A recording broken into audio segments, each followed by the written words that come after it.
அனைவருக்கும் அன்பு வணக்கங்கள். ஓம் நமச்சிவாய. என்றும் அழியாதவை எது? என்றும் நிலையானவை எது? என்றும் அழிவில்லாதது எது? இந்த ஒரு கேள்வி நம் அனைவருக்குமே இருக்குது.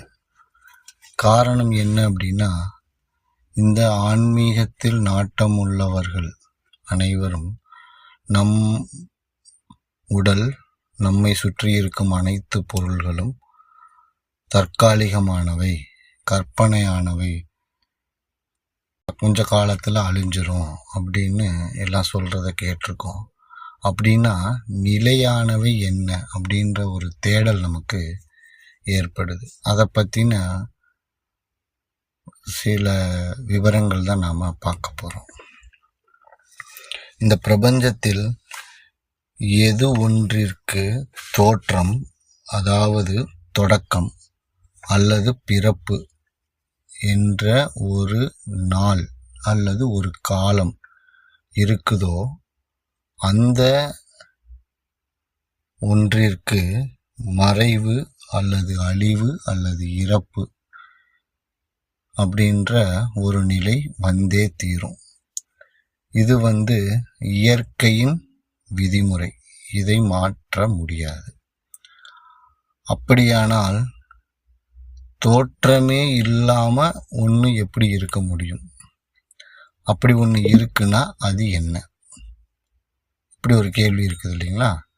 அதுல நமது முன்னோர்கள் அப்படி நிலையான ஒன்றை தேடி அவர்கள் உணர்ந்த விஷயம் ஒன்று இறைநிலை, அதாவது நம்ம கடவுள் சொல்கிறோம், இறைவன் அப்படின்னு சொல்கிறோம். அடுத்தது உயிர்நிலை, நம்ம ஆத்மா அப்படின்னு சொல்கிறோம் இல்லைங்களா, அந்த நிலை. அடுத்ததாக பாசம் அப்படின்னு ஒரு நிலை. இந்த 3 நிலைகளுக்கும் ஆக்கம், தொடக்கம், இந்த மாதிரி ஒரு ஆரம்ப புள்ளி அப்படின்றது கிடையாது. இந்த ஆரம்ப புள்ளி இல்லை அப்படின்னா இதை ஆதியில்க்கும் முன்னால அப்படின்னு சொல்றோன்னா அனாதி காலத்தில் அப்படின்னு சொல்றோம். அதாவது ஆதிக்கும் அப்பாற்பட்ட காலத்தில் இவை உருவானது. இது உருவானதுன்னு சொல்ல முடியாது, அவை இருக்குது அப்படின்னு தான் சொல்ல முடியும். ஏன்னா உருவானது அப்படின்னா அது ஒரு காலத்தை குறிக்கும் ஒரு சொல்லாக அறியப்படுகிறது. அதனால இவை மூன்றிற்கும் எப்பொழுதும் பிறப்பு அல்லது உருவாக்கம் அல்லது உருவானது அப்படின்னு எதுவுமே சொல்ல முடியாது. இவை தோன்றியது அப்படின்றதுனா எதிலிருந்து தோன்றியது, எப்போ தோன்றியது அப்படின்ற கேள்விகள் எழும். அப்படி இந்த 3ற்கும் எந்த ஒரு கால வரையறையோ எந்த ஒரு சொல்லோ குறிப்பிட்டு நம்மால் சொல்ல இயலாது. நம்மளுடைய சிந்தனைப்படி இறை நிலை அப்படின்றது ஒரு பல ஆயிரம் கோடி சூரியன்களை மொத்தமாக சேர்த்த ஒளி வடிவம் அல்லது ஒரு மிகப்பெரிய சக்தியின் வடிவமாக அதை கொண்டால் அந்த ஒளி நிலையிலிருந்து சிதறும் ஒளி கற்றைகள் அப்படின்றத நாம உயிர்நிலை அப்படின்னு சொல்லலாம். அப்படின்னா என்ன அர்த்தம்னா, இந்த இறைநிலை அப்படின்றது மொத்த பிரபஞ்சத்தின் ஆற்றலையும் கொண்டது. இந்த இறைநிலை முக்காலமும் உணர்ந்தது. இந்த இறைநிலை பிரபஞ்சத்தை தன் கட்டுப்பாட்டுக்குள் வைத்திருப்பது இந்த இறைநிலை. அவர்தான் இறைவன், அவர்தான் கடவுள். இப்படி நாம இந்த கடவுளை நாம் எடுத்துக்கிட்டோமே ஆனால் அந்த கடவுளில் இருந்து, அந்த இறைநிலையில் இருந்து ஒளிச்சிதறலாக வெளிவந்ததுதான் உயிர் எனும் ஆத்மா. அப்போ இறைநிலை என்று ஒன்று இருக்குது அப்படின்னா உயிர் அப்படின்றது எவ்வளவு அப்படின்னு நம்மளால சொல்லணும் இல்லையா? இறைவன் ஒருவன் அப்படின்னு ஒரு ஒரு எண்ணில் குறிப்பிடுகிறோம். அப்போ அந்த உயிர்நிலைகள் எத்தனை அப்படின்றது ஒன்று இருக்கு இல்லையா? உயிர்நிலைகளை நாம் கணக்கிடவே முடியாது. இதை இன்ஃபினிட்டி அப்படின்னு சொல்லலாம். அது கணக்கில் அடங்காதது அப்படின்னு சொல்லக்கூடியது. அது இந்த கணக்கில் அடங்கா உயிர்நிலை அப்படின்றது எப்படி சொல்லலாம்னா, இப்போ நிகழ்காலத்தில் நாம் இந்த சூரியனை அறிகிறோம். இந்த சூரியனில் இருந்து வெளிவரும் ஒளிக்கற்றைகள் எத்தனை அப்படின்னு நம்மளால சொல்ல முடியாது இல்லையா? அது மாதிரி இறைநிலையிலிருந்து வெளிப்படும் ஒளிக்கற்றைகளான உயிர்நிலைகளுக்கு ஒரு எண்ணிக்கை அப்படின்றத சொல்ல முடியாது. அப்படி ஒரு நிலையில் இருப்பதுதான் உயிர்நிலை. அப்போ இறைநிலை அப்படின்றது அப்படின்னா நம்ம என்ன சொல்றோம்? ஒரு உயர்ந்த நிலை, அல்லது இதை ஒரு உயர்ந்த சிந்தனை உள்ள ஒரு நிலை அப்படின்னு சொல்லிக்கலாம்.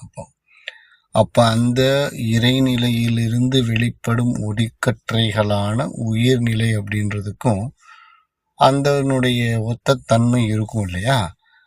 இப்போ எப்படி ஒரு மிகப்பெரிய கடல்ல இருந்து நம்ம ஒரு துளி நீர் எடுத்தோம்னா அந்த கடலின் இருக்கக்கூடிய தன்மைகளில் ஒரு சில தன்மைகள் இந்த தண்ணீருக்கும் இருக்கிறது போல, அந்த மிகப்பெரிய ஆற்றலும் மிகப்பெரிய சக்தியும் கொண்ட ஒரு ஒளிநிலையில் இருக்கக்கூடிய இறைநிலையிலிருந்து வெளிப்படும் ஒளிக்கற்றையான உயிருக்கும் இறையின் ஒத்த சில குணங்கள் இருக்குது. அப்ப இறைநிலையை பேரறிவு என்று சொன்னால் உயிர்நிலையை சிற்றறிவு என்று நம்மளால சொல்ல முடியும். அதில் நிறைய இருக்குது, இதுல கொஞ்சம் இருக்குது, அதனால இது சிற்றறிவு அப்படின்னு சொல்லலாம். இதுல மூன்றாவது நிலையான பாச நிலை அப்படின்னு சொல்ல, இத நம் முன்னோர்கள் மலம் அப்படின்னு சொல்றோம். மலம் அப்படின்னா என்னன்னா, இது ஒரு கழிவு அல்லது அழுக்கு அப்படின்னு சொல்றோம். இறைநிலை அப்படின்றது எதற்கும் கட்டுப்பட்ட நிலை கிடையாது. அது தன்னிச்சையாக தானாக எதையும் செய்யக்கூடிய ஆற்றலை கொண்டது. உயிர்நிலை அப்படின்றது இந்த பாசம் என்னும் கயிற்றால் ஒரு கட்டுப்பாட்டுக்குள் இருக்கக்கூடிய ஒரு நிலை. இந்த உயிர் அப்படின்ற நிலைக்கு ஏன் அந்த கட்டுப்பாடுகள் அப்படின்னு ஏற்பட்டது அப்படின்னு கொஞ்சம் நம்ம சிந்திச்சு பார்த்தோம் அப்படின்னா, இறைநிலையில் இருந்து உயிர்நிலை அந்த பாச நிலையை என்னவென்று அறிவதற்கு வெளிப்பட துவங்கியது அந்த சிதறல். அந்த சிதறலில் இருந்து உருவான அந்த உயிர் இந்த பாசத்தை பற்றி அறிவதற்காக ஏற்பட்ட போது இந்த பாசம் என்னும் அறியாமையால் கட்டுண்டு நிற்கிறது. இப்போ ஒரு பக்கம் இறைநிலை இருக்குது, இன்னொரு பக்கம் இந்த பாசம் அப்படின்னு நிலையில இருக்குது. இப்ப நடுவுல இந்த உயிர்நிலை இருக்குது அப்படின்னா அது நான் எதை நோக்கி போகணும்? இறைநிலையை நோக்கித்தான் போகணும். ஆனால் அது பாசம் என்னும் அறியாமை நிலையை நோக்கி நகர்கிறது. ஏன் அப்படி நகருது அப்படின்னா, இது ஒரு பாசிட்டிவ் எனர்ஜி. பாசிட்டிவ் எனர்ஜி அப்படின்றது நேர்மறை எண்ணங்கள். இறைநிலையை நேர்மறை எண்ணங்கள் நிறைந்த ஒளியாகவோ ஆற்றல் மிகுந்த சக்தியாகவோ நாம் கொண்டோம் அப்படின்னா, பாசநிலை என்பது எதிர்மறை ஆற்றலாக செயல்படுகிறது. அதற்கு எதிர்நிலை அப்படின்றது. அப்படின்னும் போது காந்த விசை தத்துவத்தின்படி எதிர் எதிர் துருவங்கள் ஈர்க்கப்படுகின்றன. இதுதான் இயற்கை கோட்பாடு. அதன் பிரகாரம் இறைநிலையிலிருந்து சிதறிய உயிரான ஒளிக்கற்றை எதிர்மறை எண்ணங்களுடைய பாசத்தை நோக்கி நகல்கிறது. இங்கிருந்து அதை அனுபவிப்பதற்காக இந்த பிண்டம் எனும் மாமிச உடலை அதை எடுக்க வேண்டிய நிலை ஏற்படுகிறது. அந்த நிலை ஏற்படும் பொழுதுதான் பிறப்பு எனும் நிலை உருவாகிறது. இந்த உயிர் எந்த மாதிரியான சூழ்நிலைகளில் இந்த பாசம் என்னும் நிலையை உணர வேண்டும் என்று எண்ணுகிறதோ அதற்கு தகுந்தாற்போல் பூமியில் உள்ள அல்லது வேறு எங்காவது உள்ள ஒரு சூழ்நிலையில் அது பிறப்பு எனும் ஜனனத்தை ஆரம்பிக்கிறது. அந்த பாசம் எனும் இடத்தில் இருந்துதான் மற்ற அனைத்து நிலைகளும் மற்ற அனைத்து உயிர் வாழக்கூடிய ஜீவிக்கக்கூடிய பல நிலைகளை உருவாகிறது. அதுதான் இந்த பூமியில் நம்மை சுற்றி இருக்கக்கூடிய அனைத்து நிலைகளும், நாம் அனைவரும் இருக்கக்கூடிய நிலைகள் இதுதான்.